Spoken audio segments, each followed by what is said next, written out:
What's up, everybody? This is the Jedi.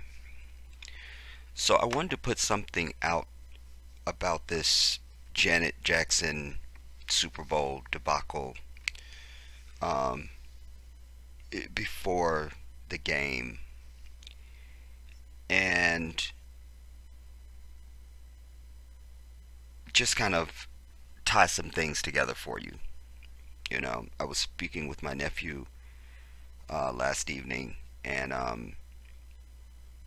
he was telling me about this project, this a speech that he wanted to give for Black History Month at his school, some event they're going to have, and he was talking about, as I was asked, like, what is your speech about, and he was saying, he wanted to do it on superheroes, but he wanted to take the Black Panther movie that's coming out. He wanted to talk about the significance of that. Um, a black superhero, a black actor playing it, and all that stuff, and then tie that into great athletes and um, figures from the civil rights struggle and things like that, and and put those, frame those in a context of superheroes, and I thought that was a great idea. And then I mentioned to him also, we talked about Muhammad Ali, and then I mentioned Tommy Smith and John Carlos, and it just kind of like, snowballed into a thing, and I just was thinking, wow, I think that I would like to try and tie that into this piece that I'm wanting to do on Janet Jackson.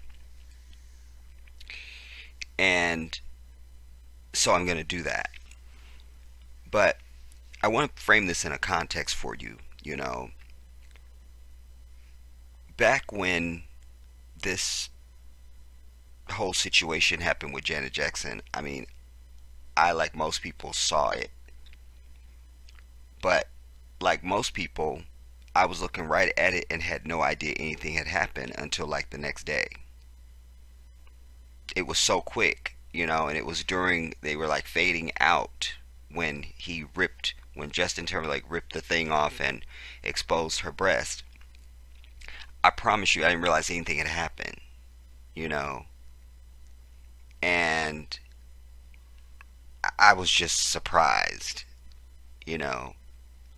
But what was more surprising is their reaction to it all.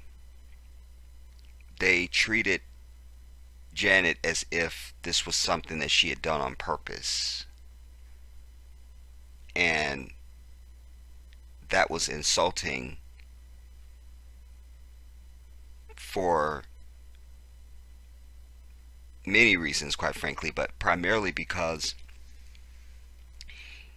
here's a woman whose character is known.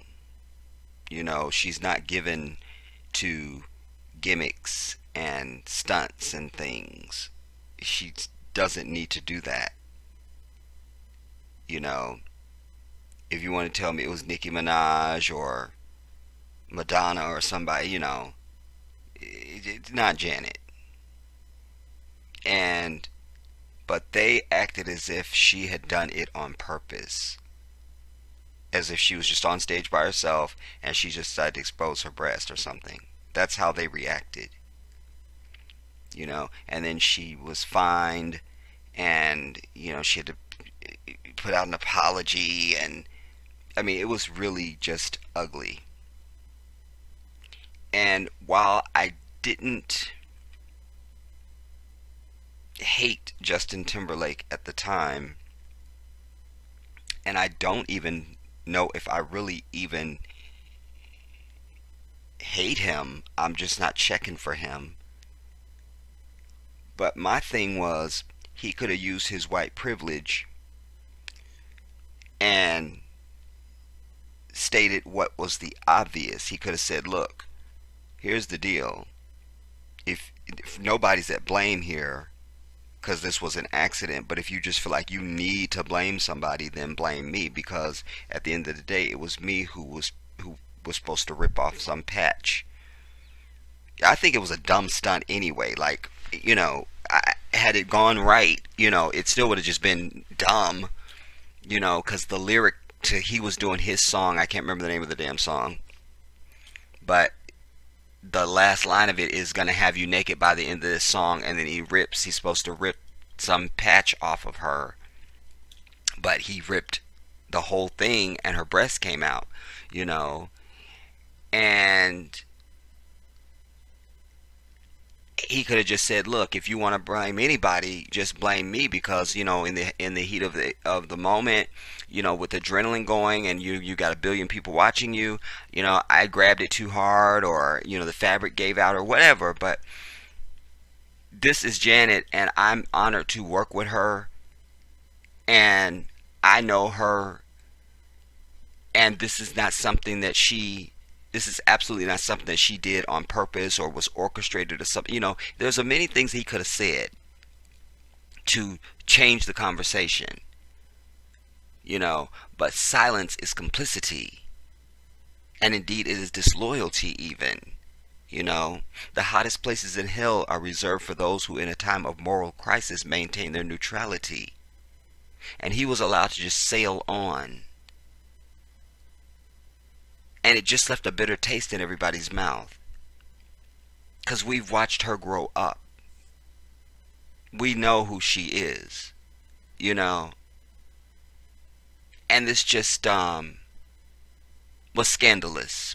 But it also reminded us of the ways of this white devil.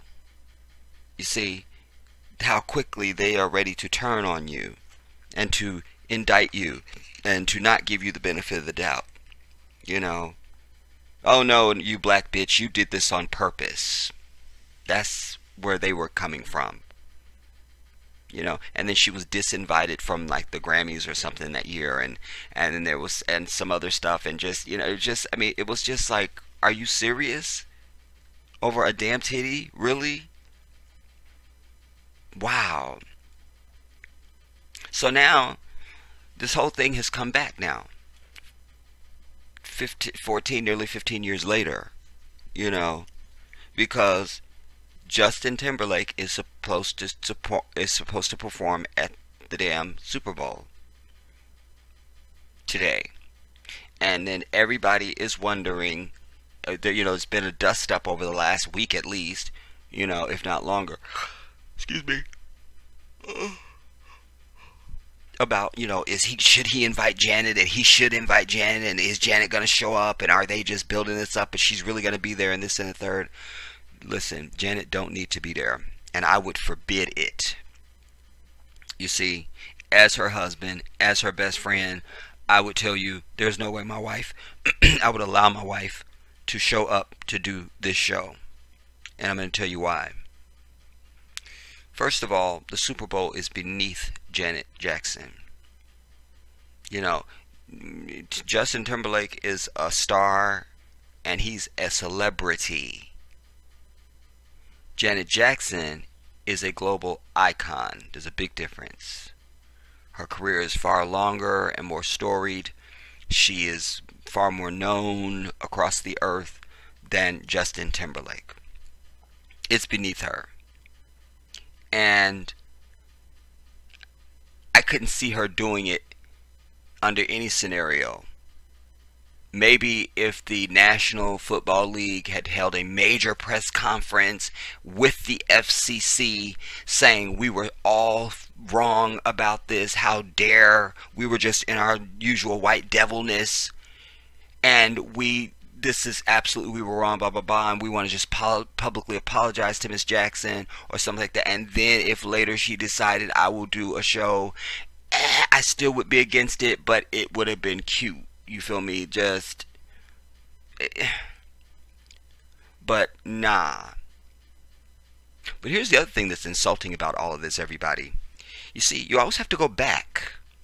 That's why I always tell you, you gotta keep paying attention. You gotta keep paying attention. So let us go back now. And let me remind you that this is the baby sister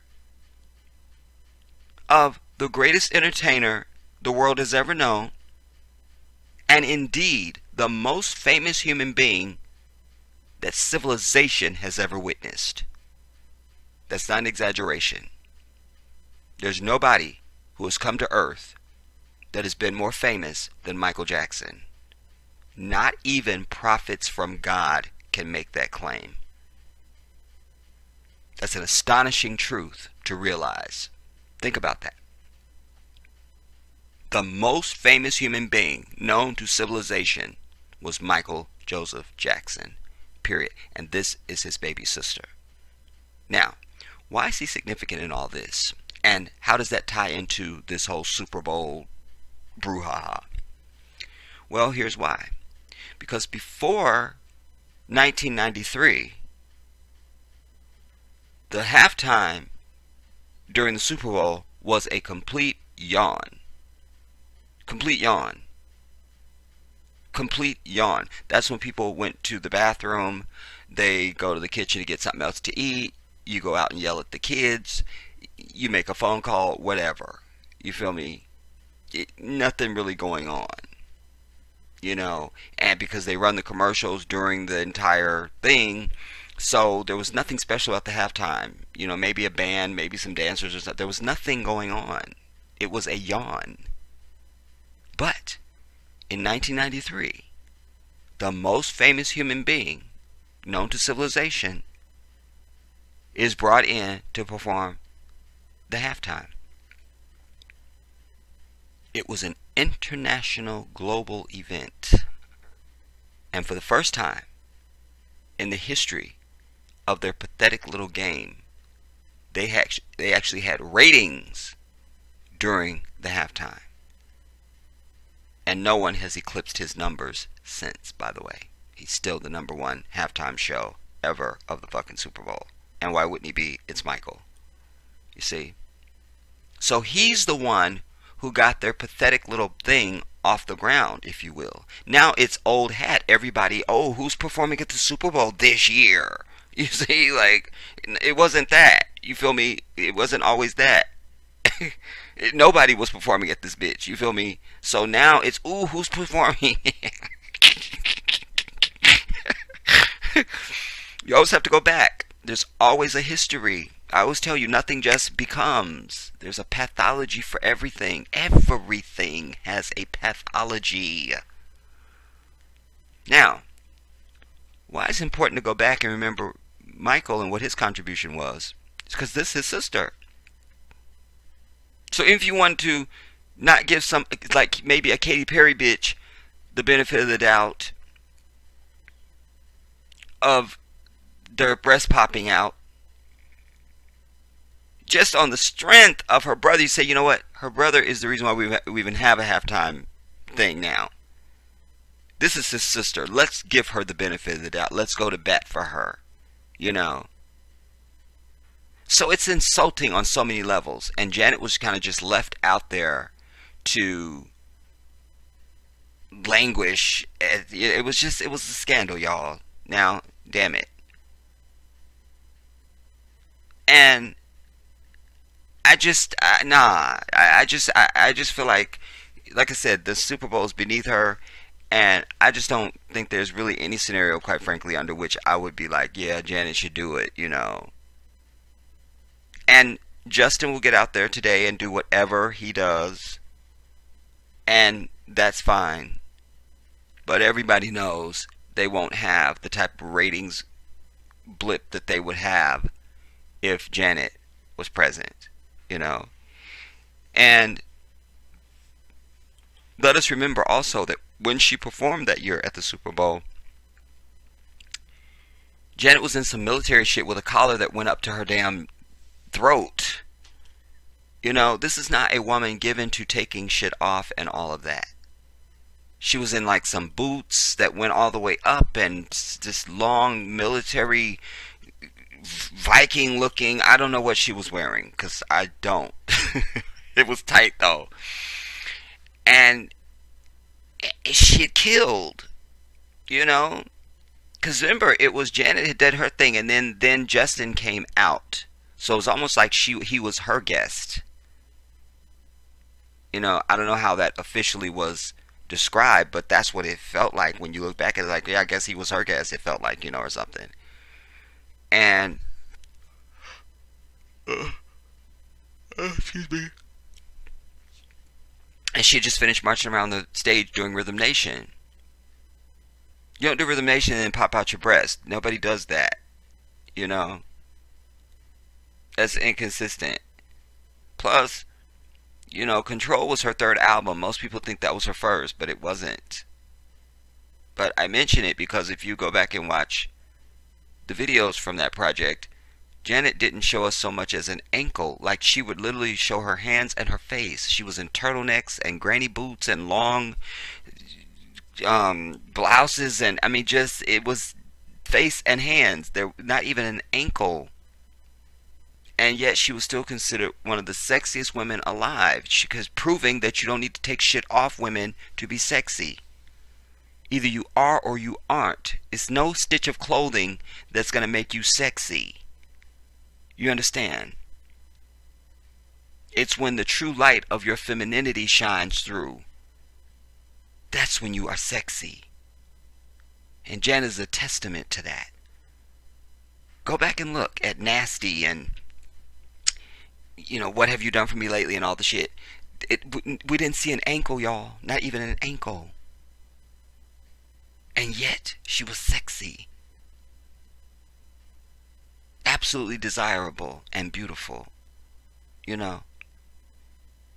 So, I mention that because that's not someone who you would think is going to get on stage and pop out their breast. And why? It's the Super Bowl. It's so inappropriate. And like, why would you even go there and you would think that this is something she did on purpose?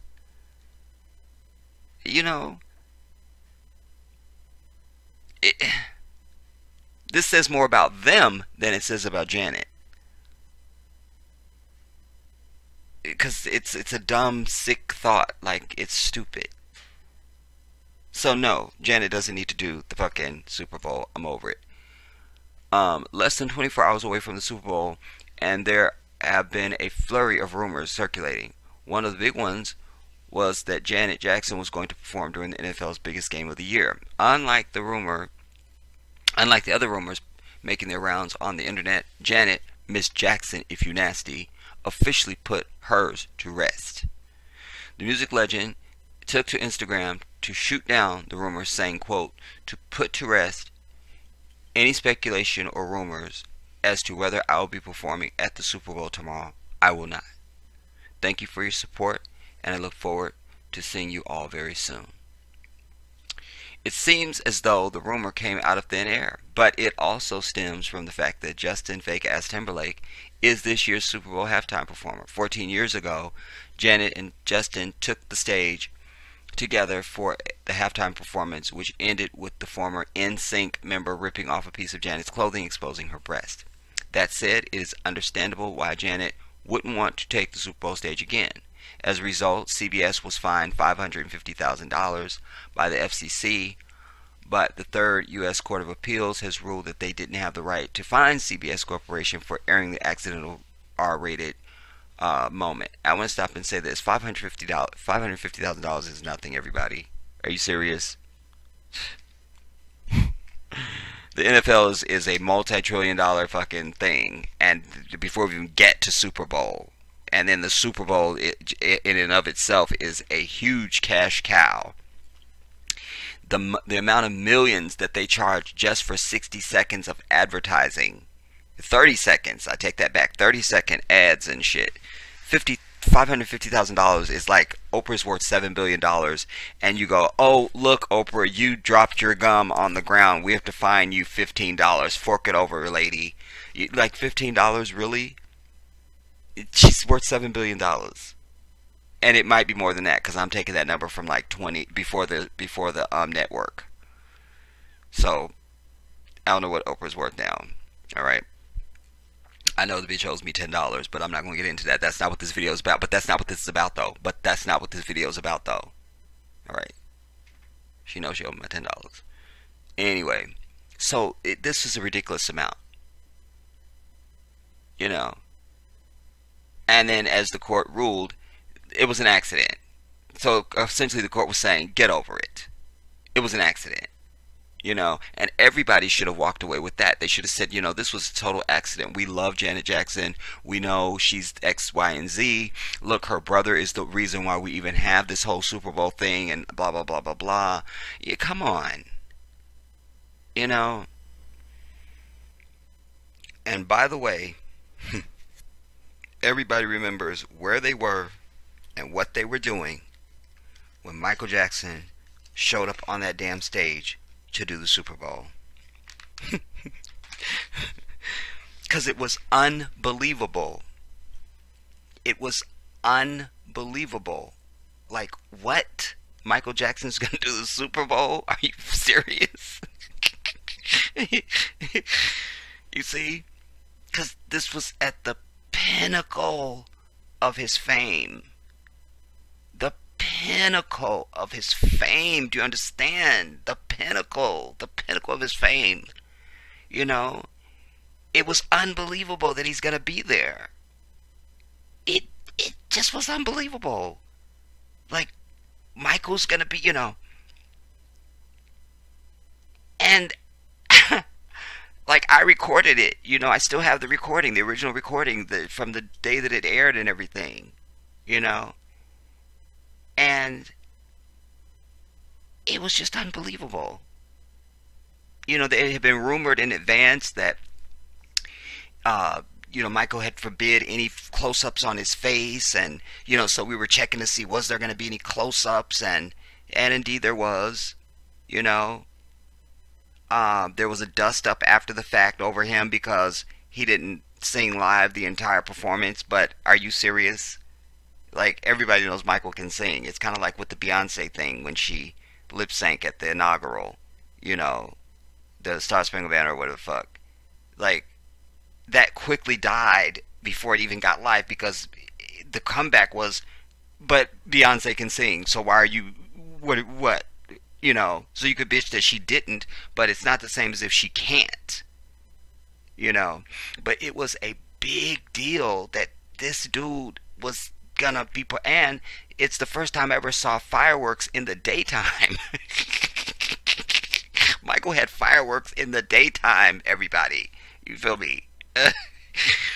Fireworks in the daytime. It was a big event. If go back and watch it on YouTube or whatever. And they had the big lead in with James Earl Jones, the National Football League and the fucking Academy of Recorded Music presents an unprecedented halftime event starring Michael Jackson, and it was a big deal, and then he had these doubles that were appearing up on different parts of the stadium on top of the Megatrons, and like one would come out of a puff of smoke and it was Michael, but it wasn't, and they show another part and it wasn't him, and oh my god, is that Michael? And then he came up out of the stage, and it just slayed. And I remember reading later, just to give you a little bit of trivia, I remember reading later that when he, because when Michael came out of the stage, he just stood there. And I read later that that was a huge scandal. Because, remember, this is halftime, and every second of this damn airing of the Super Bowl is worth millions. You think about how many millions they sell just a 30-second ad for. So every second that he stood there, they were pulling their hair out. Like, why is he just standing there? Why is he just standing there? Michael just stood there for like forever and then turned his head and stood there for another hour. They were pulling their hair out. Do you understand? Why is he standing there? So this was a big deal. It was a big, big, big, big deal. Huge, huge, huge. Big deal. And this was also at a time when we rarely saw Michael. We rarely saw him. And so this time, who knows how long it had been since we'd seen him and all of it. Except in videos or something like that. You know. So again, just for him to be there was just, you just couldn't believe it. There he was standing on your television screen. Like, that's Michael standing there. It was just, I remind you, this was during the time when Michael Jackson would release a music video. It was a world event. Like, it was on every major network in prime time, and it interrupted programming and all the shit. And it was to release a new Michael Jackson video. I try to remind this young generation, y'all don't have no stars. Y'all don't have no stars. You don't have no stars. You just got some famous people. Or people of notoriety or some shit, whatever you want to call it. This dude, man, wow. Wow. But like with everything in our contributions, the white devil uses it and then forgets our contribution, or discounts our contribution, or gets arrogant. You see, they always take shit that's not theirs, make it their own, and then you don't get no credit, and then they, you know what I'm saying? So this is kind of that for me, And this ties, well, let me finish reading the last of this. The incident became known as the boob gate, or to others, Nipplegate, and after 14 years, people still aren't happy with Justin's fake ass. Many believe that Janet got the wrong end of the stick, as she has received the most of the criticism, while fake ass Justin hasn't taken full responsibility for his part for the wardrobe malfunction. The hashtag Justice for Janet and hashtag Janet Jackson Appreciation Day quickly became trending topics the days leading up to fake ass Timberlake's performance at the 52nd Super Bowl, which has the Philadelphia Eagles facing off against the New England Patriots, and I'm over it. Anyways, listen. There are artists that last. There's a lot of people that are famous right now. I tell my nephew this all the time. That's why I try to introduce him to people that matter. That have lasted, and music that has been around, and things like that. Because most of the people that are out there famous right now, no one will remember them in 10 years. They won't be around. Not even in 10 years. And so you take somebody like Justin Timberlake. He's been able to ride a career from NSYNC to solo and all that. And he's had some good music that I like. No shade on that. But when you get down the road in history, Janet Jackson will be remembered for the great humanitarian that she is. You see? And the critical work that she's done. Just Rhythm Nation 1814 is something that will be in a museum. Not just the music itself, but the very album, like just the look of it, that 1814 symbol and all of it. I mean, this is artistic, critical work that will be remembered, that has the power for longevity. Nobody will remember Justin Timberlake. Nobody will remember him. Nobody.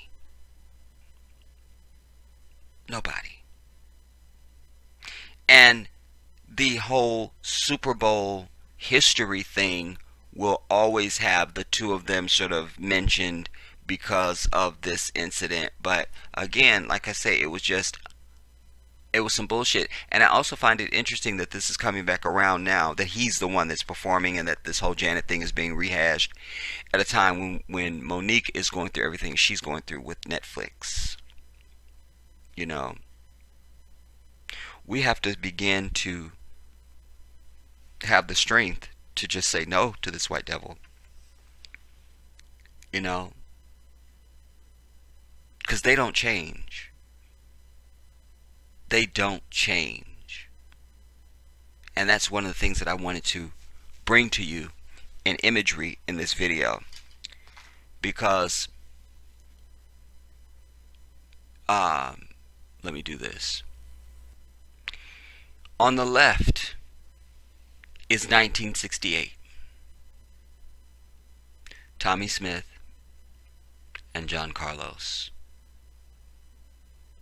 Brothers who had fire in their belly, who were over it, who even in the hour and in the heat of competition and the atmosphere of the Olympics and all of it, that didn't matter. They still had what was important on their mind. And so when they knew that they were going to be victorious and would be going to the victory stand, the victory podium, whatever you call these fucking things they stand on, they knew they had to do something to highlight the struggle of their people and to bring attention. We must do something. They only had one pair of gloves, so that's why one of them, Tommy Smith is wearing the glove on his right fist and John Carlos is wearing it on his left, because that's one pair of gloves. And they came up with this like on the fly. And they also weren't wearing their shoes. And you see how they had their head bowed as they put that black fist in the air. Allahu Akbar. Allahu Akbar. Allahu Akbar. But that was 1968, everybody. And that alone had this white devil's hair on fire. You see, fragile is this serpent. Their hair was on fire over Janet. But I'm trying to show you that shit ain't new.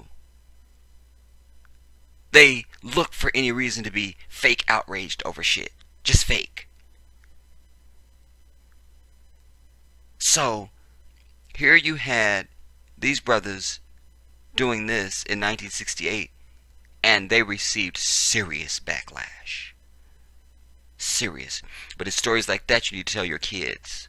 Make them go and recite back to you the story of Tommy Smith and John Carlos.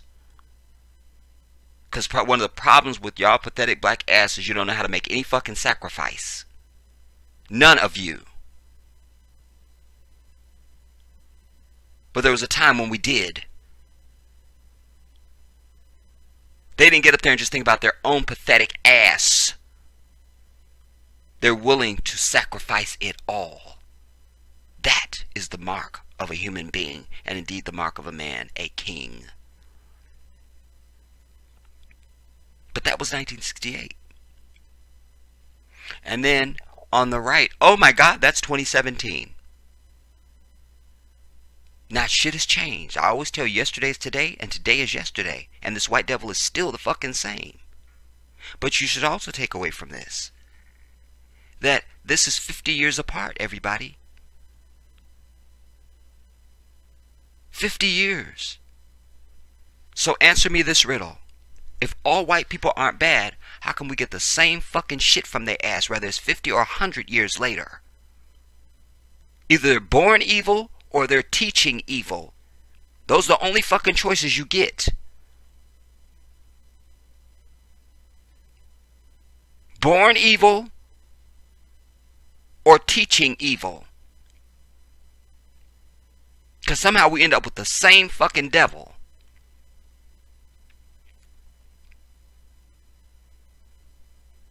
But 50 years later, their hair is on fire over this brother simply taking a knee.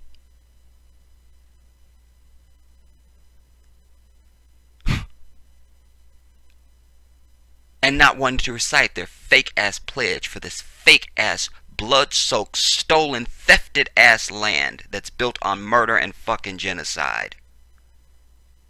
That's the same devil that is only outraged at Janet Jackson because her titty happened to be an ebony titty. You understand? It wasn't some shriveled up white bitch's titty that nobody wants to see ever. That was the breath of life that popped out. Understand that? Hmm? How dare? Had it been some white bitch, they would have, oh my God, she's been so humiliated, and which just because she really is amazing, and you know, all the bullshit.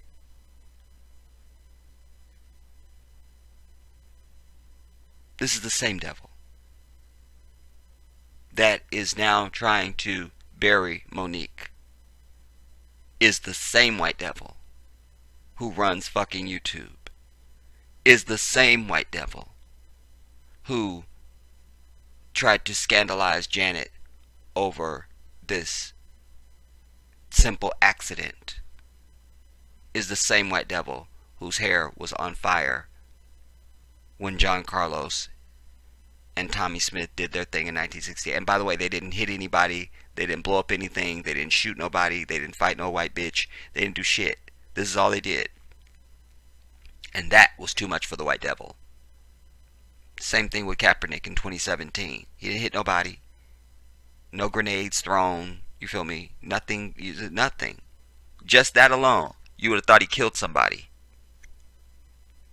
You need to be more observant about the reactions of these white devils and ask yourself, what are they that this matters that much to them?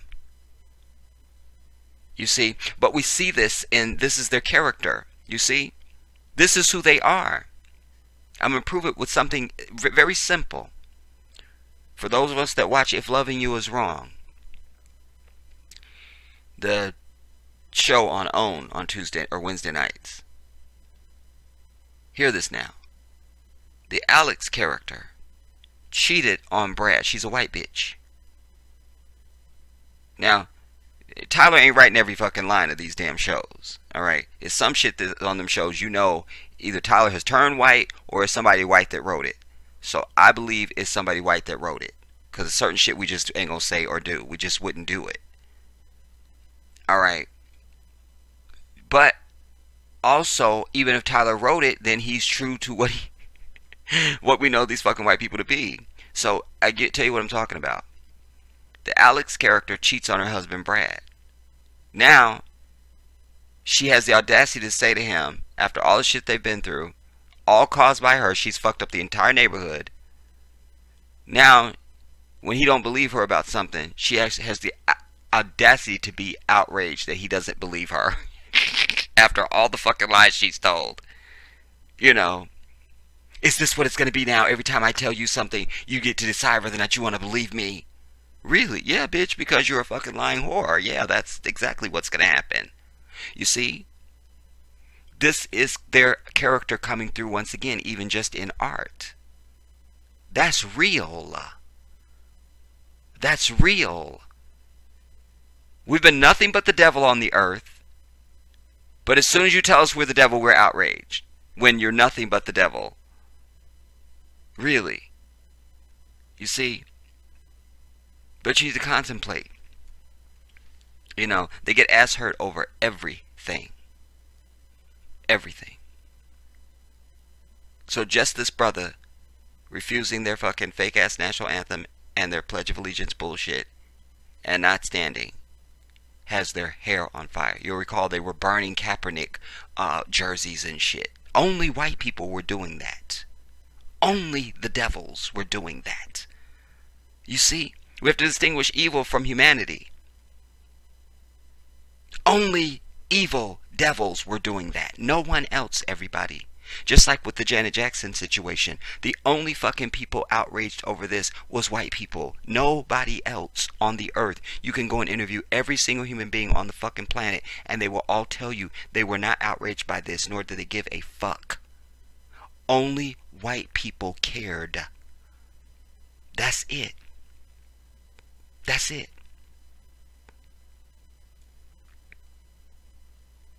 But Justin was allowed to go on and all of this, and it was no problem. Even though he's the one who was, his job was to tear this patch thing off.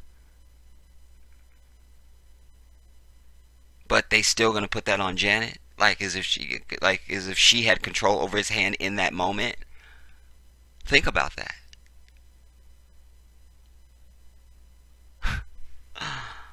I'm over it. Put shit in perspective, everybody. You understand? Don't be seduced by this white devil and don't let shit get past you. You understand?